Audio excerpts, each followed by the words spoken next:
Hey beekeepers, good morning. Old Steve-O's out here slapping on some 1/8 wire on these boxes. I've got 8 to do. I've done 3. Yeah, done 3. And these are those slotted ones where we can put internal sliders in and create different size nukes. We can start out with a 2-framer in the center if we want. If we leave out one, you can have a 3-framer. Yeah, and so forth and so on. I haven't even tried it yet. You might be able to get 4 in on just pulling that one slider out. I don't know. I haven't even tried it yet. Not really worried about it. All I know is once I get a queen mated, see if I put a cell in this 2-frame setup, and when I put a queen cell in there and I come back in 3 weeks and she's laying eggs, I can pull out that slider and give her a 3rd frame. If there's enough bees in there, I could pull both slides out and just fill the thing up with 5 frames and let them go to work. So anyway, yeah, Miss Daisy buys me this wire here. It's 1/8 inch, 8 squares to the inch. This is what you want to put on. Don't put on a window screen. No, no, no, no, no. You want 1/8. Reason I want 1/8 on these boxes is it keeps a cleaner beehive. The debris falls through. You could probably get away with this in Michigan or Canada in the summer. In the winter, you're probably going to have to put some sort of a slide underneath to keep the heat in best you can. In Florida, it don't matter. I've had these things out in 32-degree weather in Florida here, but it doesn't last. 32-degree weather doesn't last long. By midday, it's, you know, warm back up to 50, 60, 70 degrees, you know. So anyway, yeah, what I do, she's been buying me this wire. It's 3 feet tall, 3 foot width by 10 feet long. And it's getting pricey along with everything else that Joe is controlling, that he has control over. Everything goes up. When you start screwing around with gas prices and restricting oil flow, for their Green New Deal, everything goes up. So be prepared to spend some more money. Yeah. So what I've been doing here, oh, that's not political, is it? Come on, guys. I've had people comment, you get political, and Steve, I just flipped the channel. Oh God, I hate it when I butt hurt people, guys. I really do. I hate it when y'all get butt hurt. But so what I do, you see here, I've got this long leg here. Well, I've been rolling this up here and stapling until I get a long tail like this. Now that I have a long tail like this, I can turn this, see, like this, and put this side on, and that will shorten up, so I'm not fighting this long leg here. So all I do here is pull this up,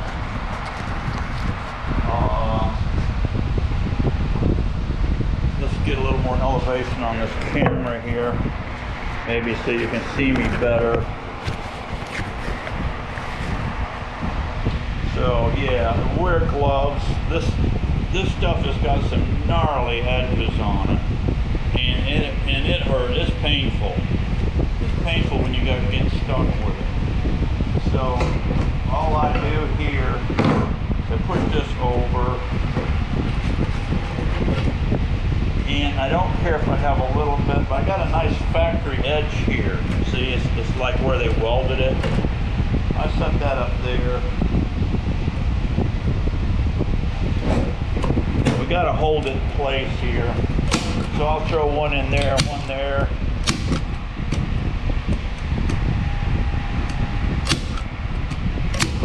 And I just screwed up.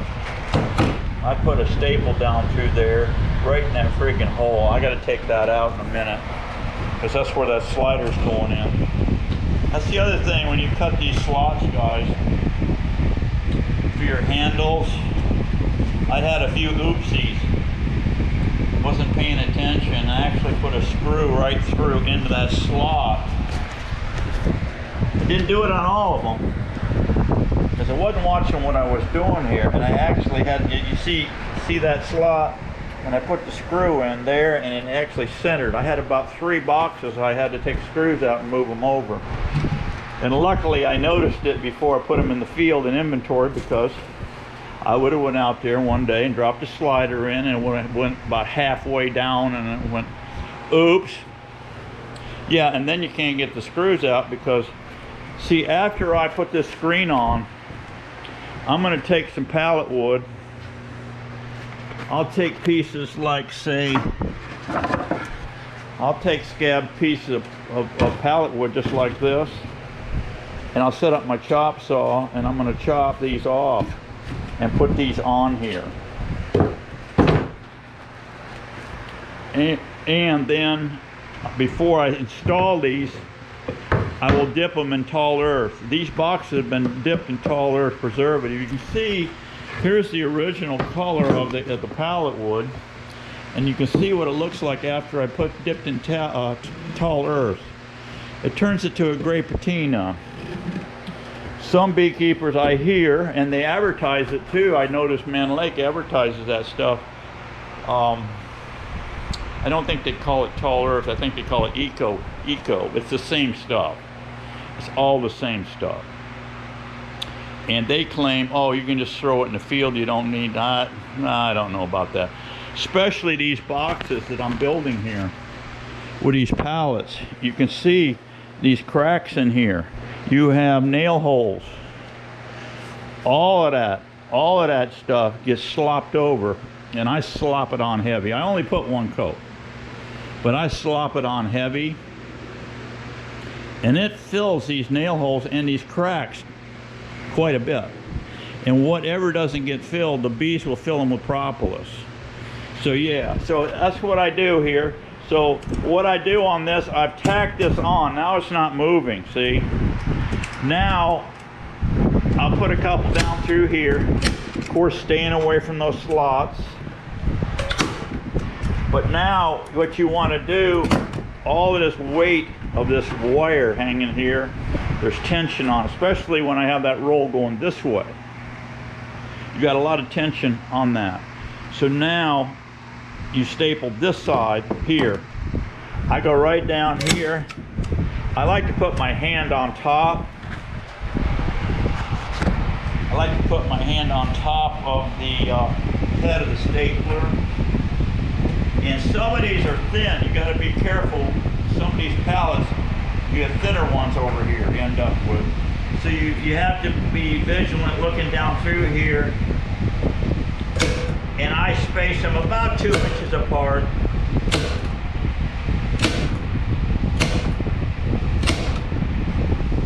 And you want to hit dead center in that.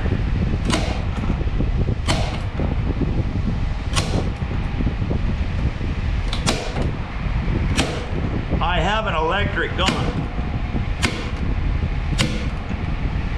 I do have an electric gun, but I don't like using it.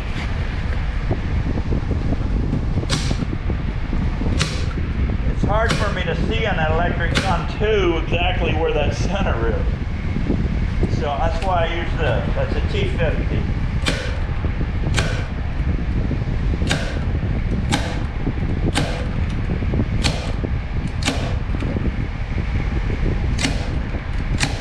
These are 1/4 inch staples, by the way.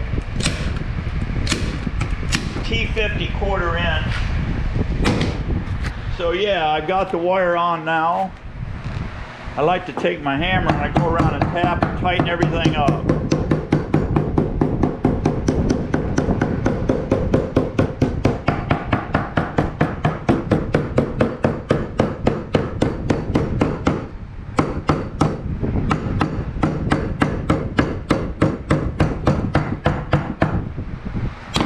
Now you take your tin snips, get these down anywhere, Harbor Freight, wherever, and all you're going to do is just lay this cutter right up. Normally I grab that to lift up, but I'm holding the camera right now.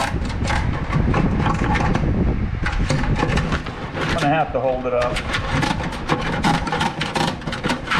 Like so.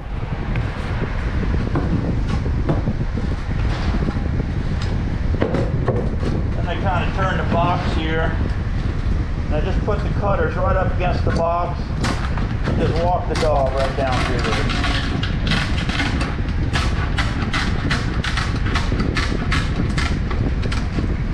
That's it.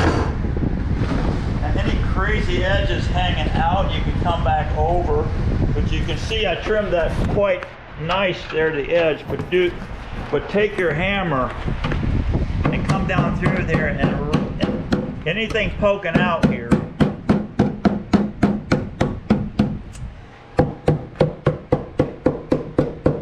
roll those edges down like that.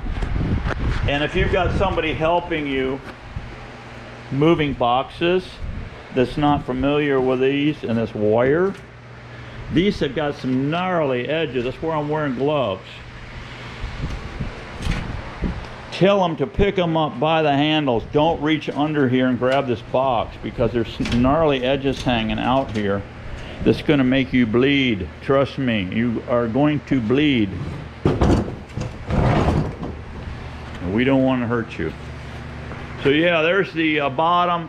All I got to do now is cut my cleats. I'm going to finish all 8 boxes, which will take me no time at all. I'm getting pretty caught up on my boxes. I mean, I have enough there to build, I don't know, 8 or 10 more over there, but I'm getting quite a stockpile out there. And Miss Stacy, when are you going to stop building? I said, it never ends. It never ends. Yeah. So what I'll do is, my pile's a little low. I'll start harvesting some more pallets. I usually get 4 at a time on the back of my truck, lash it down, and I could come in here in 20 minutes. I've totally disassembled them, and then a little bit more time to take the nails out with my nail remover right here. Yeah. UMax nail remover. This thing is fantastic, guys. It wasn't much money either. I think I got $45 in that thing is all. I got $15 and you get them on sale at Harbor Freight. That thing I've had for years. I don't wear it out. And you just buy you can actually get, they were out of the 1 1/4 at Harbor Freight, but I went to Lowe's. You can get these at Lowe's also. I've also started putting my boxes together with 1 5/8, and the reason I was looking for 1 1/2, but they didn't have them at Lowe's. They had tons of 1 5/8, so that's what I got. The 2 inches I have here, but I'm going to start putting them together all with these now, all the boxes. So that's your quickie on the installation. Like I said, all I've got to do now is cut 2 cleats for each box. That'd be 16 cleats I got to cut here, and they can be ugly wood, it don't matter, but dip these in tall earth first, and then I pin it. And then I got to be careful when I put in my screws. Then I'm putting it in. I'm thinking I'm going to put one here, right in the middle between these 2 tracks. And then I'm going to put one here and one here. And you can see how thin that wood is. You have to be careful you get dead center on that. But pile it a hole. That will complete that box. And I can wait a half an hour. And I can paint this box. I will put a little paint on this top lip here, and of course the sides and all, and just the edge. I won't paint the bottom of the box. I was painting the entire box before I put the wire on, and I said, you know, I don't need to do that. I got a preserved cleat here. The box is preserved. All I'm doing is putting the paint on to kind of fill holes and all. So yeah, that's gonna make one heck of a good beehive, and I've been running these for years, and I'm telling you right now, they work great. Use backer boards if you're running these 5 framers or 2 framers. Use the backer board material. The stuff works great. Here's a lid here. This is actually for a 2 framer, but it's exactly the same length as my 5 frame box. This is just, it happens to be an extra one I threw over there. These backer boards work good. I suggest you paint these lips on here. Don't paint, no necessary to paint the bottom. The bees will shellac that with propolis. But I would put a coat on that to help seal this. I think these are porous to a point, somewhat porous, and they may soften with 900 range getting on them. But anyway, that's what we got today, guys. I put the holes in too. 7/8 hole with a paddle blade. So that mission's completed. The handles are only on with 2 screws, that's all you need. I put the top of this in, down the top of the handle at 3 inches. I mark them so they all end up the same. So the very last thing we'll do, we'll put on our little rotating disc, our plastic disc, entry disc. And that's all I got for you today, guys. Get out there and build them bee boxes. Summer's in high gear right now. Be careful out there, it's hot. See ya.